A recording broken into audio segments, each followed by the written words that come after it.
तर उद्याचा बंद मागे घ्या असं शरद पवार यांनी देखील काही वेळापूर्वीच आवाहन केलेलं आहे। तसंच उद्धव ठाकरेंची शिवसेना ही थोड्याच वेळामध्ये आपली भूमिका स्पष्ट करणार आहे आणि याच याचिकेसंदर्भात गुणरत्न सदावर्ते यांनी आता प्रतिक्रिया दिलेली आहे। गुणरत्न सदावर्ते यांच्या याचिकेवर काही वेळापूर्वीच हायकोर्टामध्ये सुनावणी पार पडली आणि यावेळी उद्या पुकारलेला बंद हा बेकायदेशीर असल्याचं हायकोर्टानं म्हटलेलं आहे आणि त्यानंतर हा बंद मागे घ्यावा असं शरद पवार यांनी आवाहन केलंय।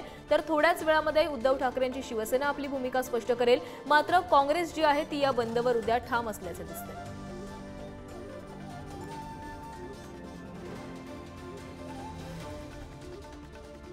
तर शरद पवारांनी नेमकं काय म्हटलंय बघूयात। उद्याचा बंद भारतीय राज्यघटनेच्या मूलभूत अधिकारांच्या कक्षेत होता, मात्र मुंबई हायकोर्टानं सदर बंद घटनाबाह्य असल्याचा निर्वाळा दिलाय।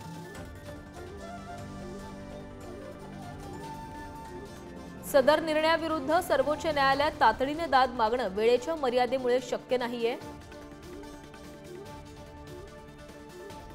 भारतीय न्यायव्यवस्था संविधानात्मक संस्था असल्यानं संविधानाचा आदर राखून उद्याचा बंद मागे घ्यावा असं आवाहन मी करतो। आपण बघितलं शरद पवार यांनी हे आवाहन केलेलं आहे। तर या संदर्भात आपण बोलणार आहोत काँग्रेसचे नेते अतुल लोंढे यांच्याशी। अतुलजी, शरद पवार यांनी आवाहन केलेलं आहे उद्या जो बंद पुकारला होता तो मागे घ्यावा। उद्धव ठाकरेंची शिवसेना काही वेळातच आता आपली भूमिका स्पष्ट करेल, मात्र काँग्रेस या सर्वावर ठाम असल्याचं दिसतंय। काय तुमची प्रतिक्रिया आहे?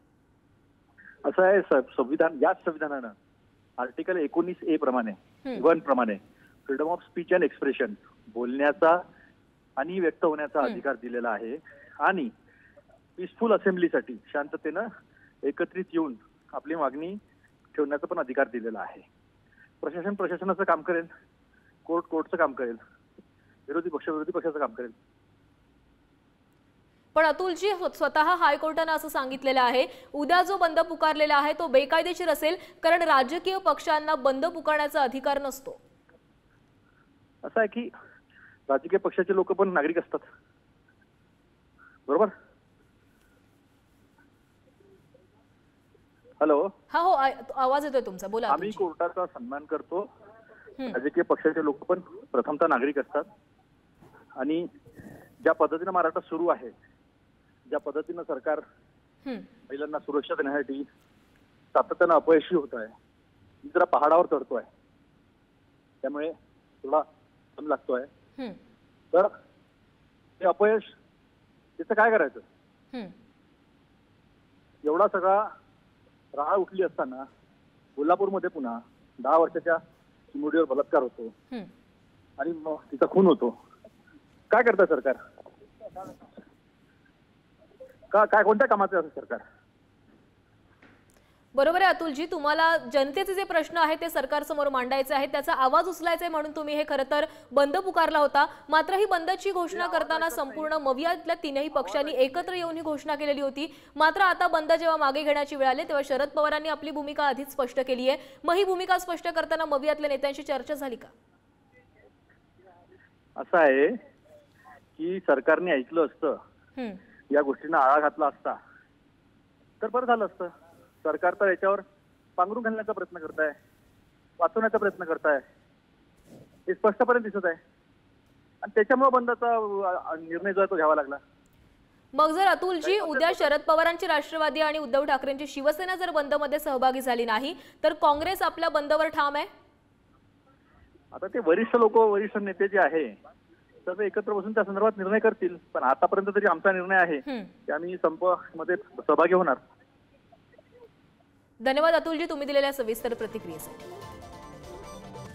तर संविधानानं प्रत्येकाला अधिकार दिलेला आहे अशी प्रतिक्रिया अतुल लोंढे यांनी दिलेली आहे। त्यामुळे अद्याप तरी काँग्रेसची भूमिका हीच आहे की आपण ते उद्याचा बंद करणार आहेत। मात्र शरद पवारांच्या राष्ट्रवादीनं आणि ठाकरेंच्या शिवसेनेनं आता आपली भूमिका मांडलेली आहे। ठाकरेंची शिवसेना थोड्याच वेळात ही भूमिका मांडेल, मात्र शरद पवार यांनी हा बंद मागे घ्यावा असं आवाहन केलेलं आहे।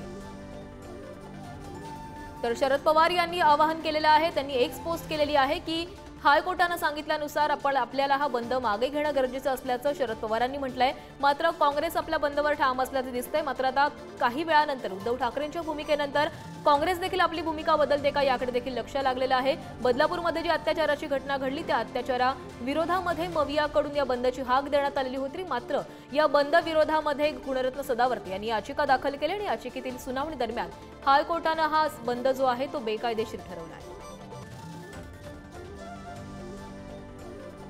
तर हायकोर्टानं काय म्हटलंय बघूया। कोणत्याही राजकीय पक्षाला बंद करण्याची परवानगी नाहीये। बंदाचा कुणी प्रयत्न केला तर कायदेशीर कारवाई करावी अशा प्रकारचे आदेश देखील हायकोर्टाने दिले।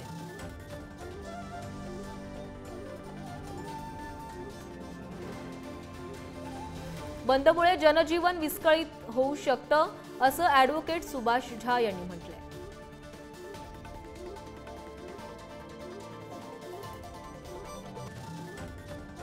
बंदामुळे सर्वसामान्य जनतेला त्रास होणार असं देखील युक्तिवाद करण्यात आलाय।